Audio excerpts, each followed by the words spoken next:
That is the only one that I ever free gaffed, and I had several more chances. I said, no. You only do it once. Mine was 37 pounds, I won't ever do it again. You don't think they ain't tough? Okay, so I got this nice When one. they jump this high off the deck, and they can slack your tail, like my father used to backhand me. Oh! Okay, so I got my Cobia sitting here beside the boat doing just like this. Where am I going to stick him with this gaff? Right in the back. Right in the back, or right into this pec fin, or? Oh, you bleed too much. Put it in his back. Okay. The reason why I say that, these gaffs that you got here, they're good gaffs, but they're not good enough for me. You gotta hold your microphone up so they can hear you, right? Say that again. These gaffs, hold it. The gaff that I have comes up like this, and makes it bend out like that. It comes down 9 inches. And when I gaff one, I stick the gaff under me. Not over the top, so you'll spook me. I stick the gaff under him. And when I stick that gaff under him, I pull it out just like that. And that gaff goes right through the middle of his back. No blood. You don't bleed. I won't ever down out on the scale. So, if I was to, let's talk about this every ounce on the scale thing, because I think that's very important for anyone who's going to tournament fish. You know, there's a lot of the guys now, because they're, that aren't very proficient with the gaff, that have two methods of getting those fish to the dock without losing weight. And the most popular thing that's come about in the last few years is a Cobia net. Tell me how to use a Cobia net. That is good. I forget that damn mic. Now I tell you, I like the idea of using nets. That way, when you got a fish that's not legal, or you just want to tag him and throw him back overboard, you don't have no gaff marks in my net. And I think Tommy Holmes from Outcast is the one really started that. And got several more boats on that area using them big old nets. I've been trying to find one that we can use on the pier. I've seen a collapsible net, but I don't know, you drop down there, get the fish in when you fish, the net collapses. I wish I could find one like that, because I think you let a lot more fish off the pier than you do now. I'll be right back. I'll tell you all a story about net and Cobias and the difference that it can make for you. About 3 or 4 years ago, I was the weighmaster down for the Hog's Breath Cobia tournament. And while I was this particular year, the data man comes to the dock. It's a boat out of Pensacola. And it's all about the care of your fish. From the time you hook him to the time you get him to the scale. But when they showed up that day, their fish had been netted. So it didn't have a gaff hole in it, it didn't bleed out, and the cooler, that once they caught the fish, they went straight from the net to a 320 SSI cooler that had not only ice in it, but it had a combination of ice, salt water, baking soda, and ballyhoo brine, which effectively brings the freezing point of the water to about 25 degrees instead of 32 degrees. It's a much colder water, so that preserves the fish better, and the fish had been netted. Well, their fish weighed 102 pounds.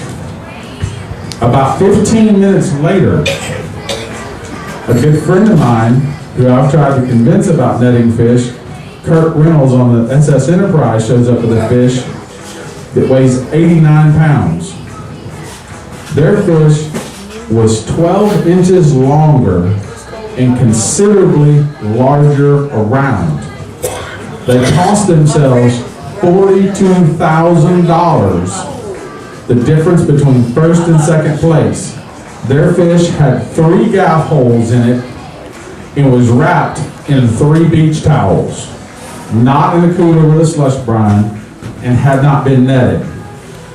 Had their fish been properly cared for, it was at least 10 or 12 pounds larger, but it cost them $40-something thousand was the difference. And their fish was definitely bigger. They know, and it is a trick to learn to use the net. I mean, it's not that you're going to go out there and use a Cobia net the first time out and make this work. You know, I meant to bring a net down with me today and I forgot. But it's one of the things, the net has a 42-inch hoop on it.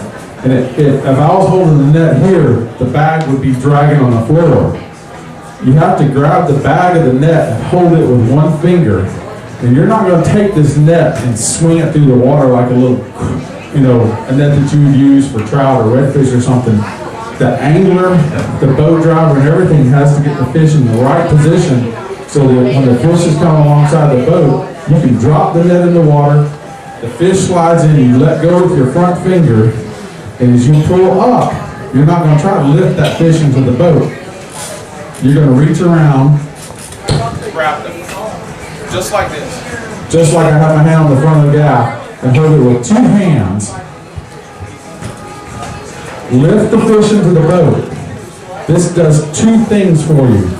If it's a big fish, it gets him under control because the fish is so bent in the net that he can't flip, he can't do anything.